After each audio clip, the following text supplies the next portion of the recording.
Pernah nggak sih ngerasa kalau apa yang kita pelajari di sekolah itu kayaknya kurang nyambung sama kehidupan nyata? Nah, kamu nggak sendirian. Hari ini, kita bakal bedah pemikiran tajam dari seorang pengusaha sukses, Mary Riana, yang percaya kalau sistem pendidikan kita itu perlu dirombak total. Oke, jadi apa sih sebetulnya akar masalahnya? Mary Riana memulai dengan satu pertanyaan yang fundamental banget. Di mana letak kesalahan utama sistem pendidikan formal kita? Menurut dia, masalahnya itu bukan di mata pelajarannya loh, tapi di fokusnya. Sistem kita, katanya, selama ini melihat ke arah yang salah. Dan ini efeknya besar banget.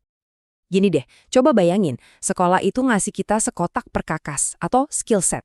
Masalahnya, di dunia yang cepat berubah ini, perkakas itu gampang banget karatan, gampang banget usang. Nah, Mary Riana bilang harusnya kita itu bukan dikasih perkakas, tapi diajarin cara membangun pohon yang akarnya kuat, yaitu mindset, sesuatu yang bakal terus tumbuh apapun musimnya. Ini nih yang membawa kita ke perbedaan paling penting antara skill set dan mindset. Apa sih bedanya? Dan kenapa yang satu dianggap cuma solusi sementara, sementara yang satunya lagi justru kunci sukses jangka panjang? Nah, di sini kelihatan jelas banget bedanya. Skill set itu ngajarin kita soal bagaimana cara ngerjain sesuatu. Tapi mindset itu ngajarin kita soal mengapa, prinsip dan alasan dibaliknya. Yang satu bisa jadi nggak relevan besok, tapi yang satunya lagi itu fondasi yang abadi. Ibaratnya beda antara dikasih ikan buat makan hari ini sama diajarin cara mancing buat seumur hidup. Dan kutipan dari Mary Riana ini, wah, ngena banget. Skill atau keterampilan itu pasti bakal ganti terus. Tapi pola pikir, kemampuan kita buat terus belajar, beradaptasi dan ngeliat tantangan jadi peluang, itu yang dia sebut everlasting, abadi. Itulah aset kita yang paling berharga. Dan pandangan ini tuh bukan cuma teori ya, ini lahir dari pengalaman pribadi dia, sebuah gegar budaya waktu dia pindah ke Singapura buat kuliah di Nanyang Technological University. Di sana, dia langsung dihadapkan sama satu konsep yang jadi rohnya mahasiswa di sana, kiasu. Ini bukan cuma sekedar kompetitif ya, ini adalah rasa takut yang mendalam buat ketinggalan yang bikin semua orang terpacu buat jadi yang terdepan. Dan ini bukan kiasan loh, dia cerita gimana mahasiswa itu benar-benar lari sikut-sikutan cuma buat dapat kursi di perpustakaan. Sesuatu yang sama sekali nggak pernah dialamin sebelumnya. Belajar juga nggak berhenti pas kelas selesai. Begitu dosen selesai ngajar, itu langsung diserbu sama mahasiswa yang haus informasi, yang nggak mau ketinggalan sedikit pun.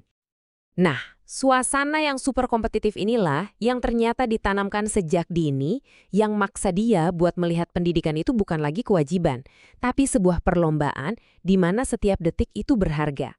Dan ini mengubah segalanya buat dia. Dari pengalaman inilah dia sadar satu hal yang fundamental banget. Apa yang kamu pelajari itu nggak sepenting dengan siapa kamu belajar. Lingkungan, orang-orang di sekitar kamu itu bisa membentuk kamu jauh lebih kuat daripada kurikulum manapun. Dia pakai analogi yang keren banget nih, analogi air mancur. Jadi, sistem pendidikan itu menyediakan sumber ilmunya. Tapi pertanyaannya, kamu mau gimana? Mau cuma kumur-kumur terus dibuang? Atau mau minum secukupnya? Atau kamu mau gali lebih dalam sampai ke sumber mata airnya? Pilihan itu katanya 100% ada di tangan kita sendiri. Jadi poin krusialnya adalah apa yang kamu lakukan itu dipicu oleh lingkunganmu. Mahasiswa lain yang super kompetitif itulah yang akhirnya benar-benar membentuk pertumbuhan kita.